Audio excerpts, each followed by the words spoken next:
Alors, comment on fait pour vraiment maîtriser son contenu sur LinkedIn, surtout quand tout change à une vitesse folle? C'est la grande question. Et c'est exactement ce qu'on va décortiquer ensemble. Les stratégies pour non seulement s'en sortir, mais carrément cartonner sur la plateforme en 2026.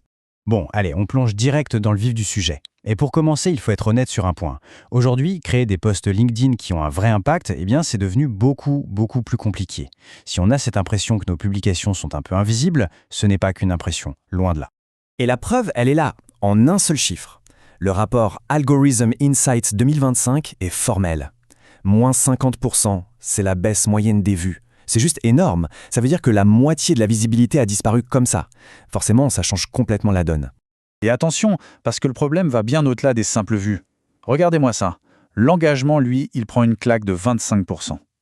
Et la croissance du nombre d'abonnés, c'est encore pire. Ça s'effondre de presque 60%. Autant dire que maintenant, la visibilité, il faut vraiment aller la chercher. Alors, la question qui tue, c'est comment on fait pour se démarquer dans ce contexte? Surtout quand on sait que l'attention moyenne ne dure que 7 secondes. 7 petites secondes, c'est tout ce qu'on a pour faire la différence. Bon, assez parlé du problème, passons aux solutions. Et la toute première clé, le premier pilier de la solution, il est là.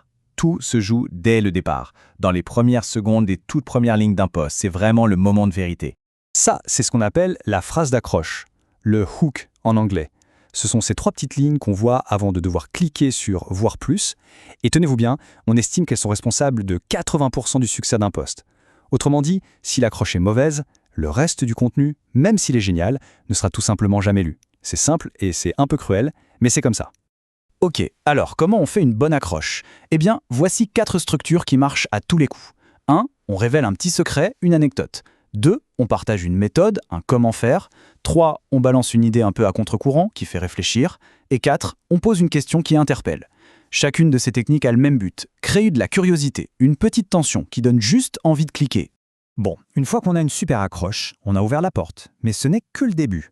Maintenant, il faut que ce qu'il y a derrière soit à la hauteur de la promesse. Et aujourd'hui, plus que jamais, ce qui connecte les gens, c'est l'humain. C'est l'art de raconter une histoire. Et c'est là qu'on touche à une différence essentielle. D'un côté, on a l'information brute, un fait, un chiffre. Ça s'informe, ça se lit. Mais de l'autre côté, on a l'histoire, avec un contexte, une émotion. Et une histoire, ça ne se lit pas seulement, ça se ressent. Et ce qu'on ressent, ça reste gravé dans la mémoire. Et attention, pas besoin de se compliquer la vie. La structure narrative la plus efficace est hyper simple, en 3 temps. D'abord, la situation. On plante le décor. Ensuite, la tension. On parle du défi, du problème, du moment de doute. Et enfin, la résolution. Qu'est-ce qu'on a appris? Quelle a été la solution? Avec ça, n'importe quelle expérience pro peut devenir une histoire qui captive. Ok, donc on a une bonne accroche, on a une super histoire, c'est la base. Mais pour que cette histoire soit vue par le plus de monde possible, il faut aussi comprendre les règles du jeu, celles du grand Manitou, l'algorithme. Alors comment il fonctionne cet algorithme? En gros, la vie d'un post se déroule en 4 étapes. Phase 1, il le montre à un tout petit groupe de contacts pour tester.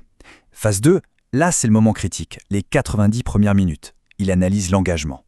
Si ça prend, on passe à la phase 3. La diffusion s'élargit pendant environ 8 heures. Et enfin, si la machine s'emballe et que l'engagement continue, c'est la phase 4, la potentielle viralité. On comprend donc que tout se joue au tout début.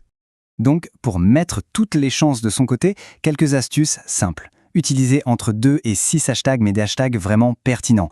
Pensez à varier les plaisirs, pas que du texte, mais aussi des carousels, des vidéos. Et surtout, le plus important, un commentaire de qualité vaut 1000 fois plus qu'un simple like aux yeux de l'algorithme. Le but, c'est de lancer une vraie conversation. Bon, on a vu tout ce qu'il faut faire, maintenant passons à ce qu'il ne faut surtout pas faire. Il y a 3 erreurs vraiment classiques qui peuvent ruiner un post, même le meilleur. L'erreur numéro 1, et c'est la plus courante, publier juste pour publier, sans se demander pourquoi, pour qui j'écris ça, quel est mon objectif. Un message qui n'a pas de cible précise, c'est un peu comme une bouteille à la mer, il y a de grandes chances qu'elle se perde. Deuxième piège mortel, le manque d'authenticité. Essayer d'imiter le style de quelqu'un d'autre, ça se sent tout de suite, ça sonne faux. Et quand ça sonne faux, ça brise la confiance. Dans un monde où tout le monde crie pour se faire entendre, une voix sincère et personnelle, c'est ce qui fait toute la différence.